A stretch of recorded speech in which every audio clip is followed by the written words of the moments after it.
Hi, and welcome to another episode of Hot Takes with me, the Silver Fox.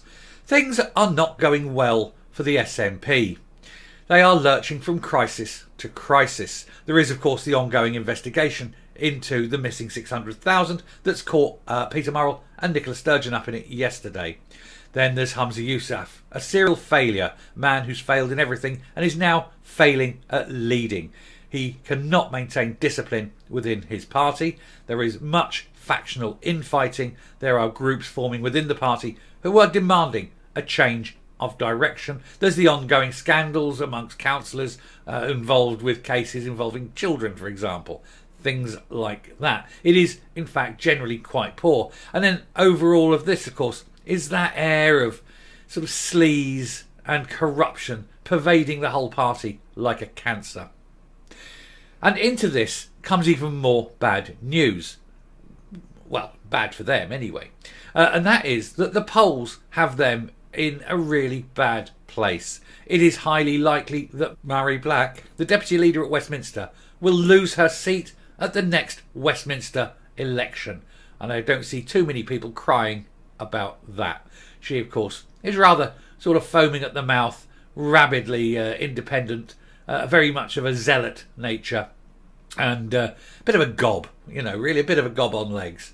But she will lose her seat, it is likely, and she is not the only one. In fact, the polls suggest that within Scotland, after the general election, the SNP will be in second place, in terms of the Westminster seats in Scotland. The big winners being Labour, who look to take a whole swathe of seats in the central belt. But we'll take a look at this article to see the shape of the polls, the shape of things to come, perhaps, and a couple of little surprises, which certainly when I read it first way through, it surprised me. But that's politics for you. Anyway, we'll have a look at this. Here goes. So, Mhairi Black tipped to lose seat at next general election, and the SNP could finish in second place. Now, they mean second place in Scotland, not second place at Westminster. We're talking about the Westminster election. My God, if the SNP ever finished at second place at Westminster, the world has gone crazy. No, but they're talking about second place out of the Scottish seats.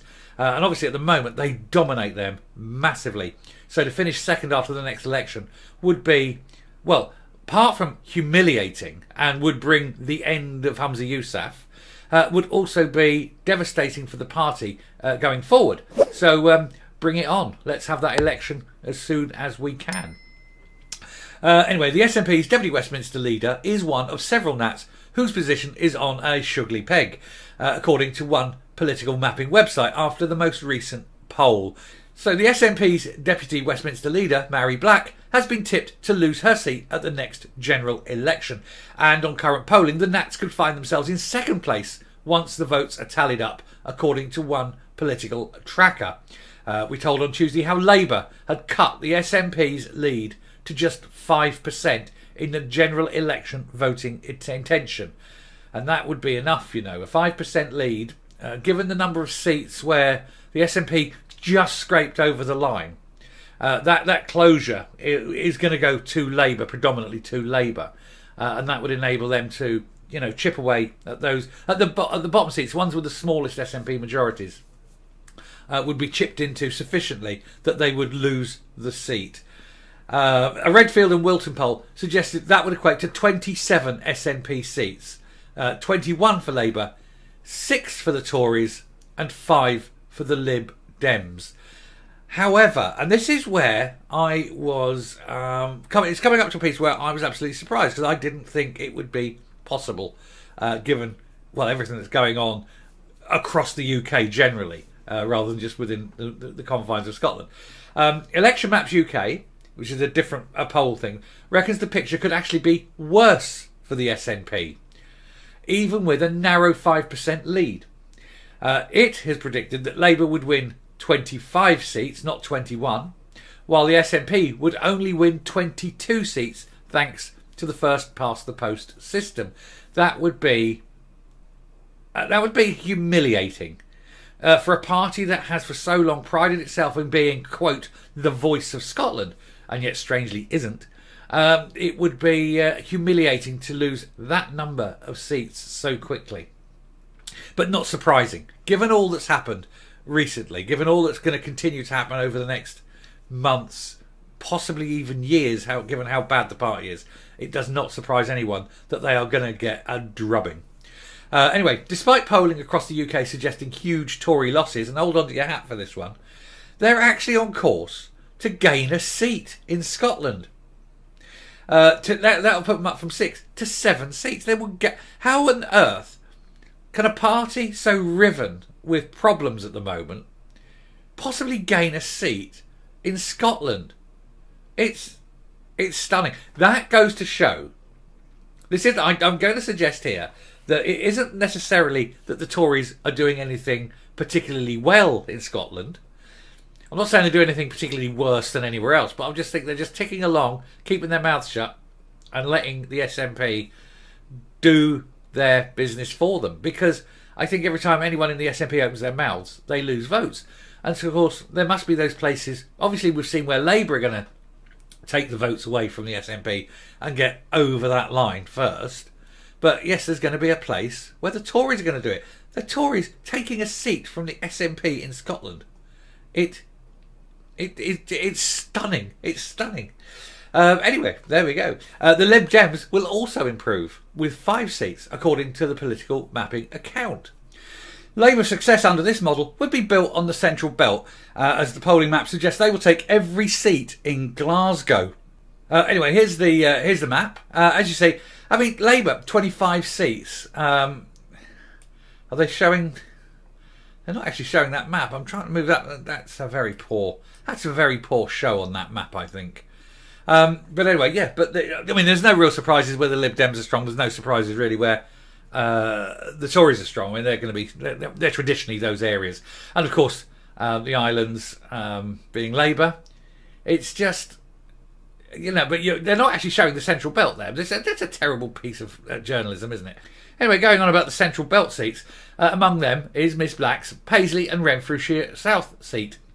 The Nationalist Firebrand is defending a majority of over 10,000, so it would need a huge swing to oust her. However, she won with a much reduced majority of just over 2,000 in 2017, meaning it is not out of the question. Other high-profile nuts in the firing line include Angus MacNeil in the Western Isles and shamed Patrick Grady.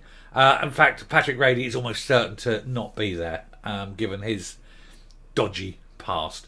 Margaret Ferrier's Rutherglen and Hamilton West seat will also go to Labour, but it may well go to Labour a lot sooner than that if the recall election happens in the next sort of couple of months. Obviously, you've got that 30-day ban has meant that the seat can be recalled should 10% of the electorate in Rutherglen and West Hamilton decide that they want to do that. And both the Tories and the Labour have said they're going to pull out all their party members are going to pull out all their supporters to get that name up, to get that 10%, to force another election, a by-election, get Margaret Ferrier out and get whoever will win. We know it'll be a Labour seat. That won't be a surprise. But it's one of those where even the Tories are willing to help and do this, just simply to whittle down the SNP.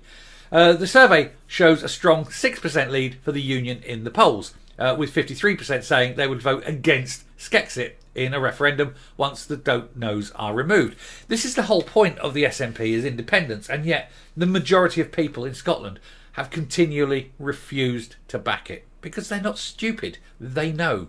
They're aware of the costs of independence would be crippling.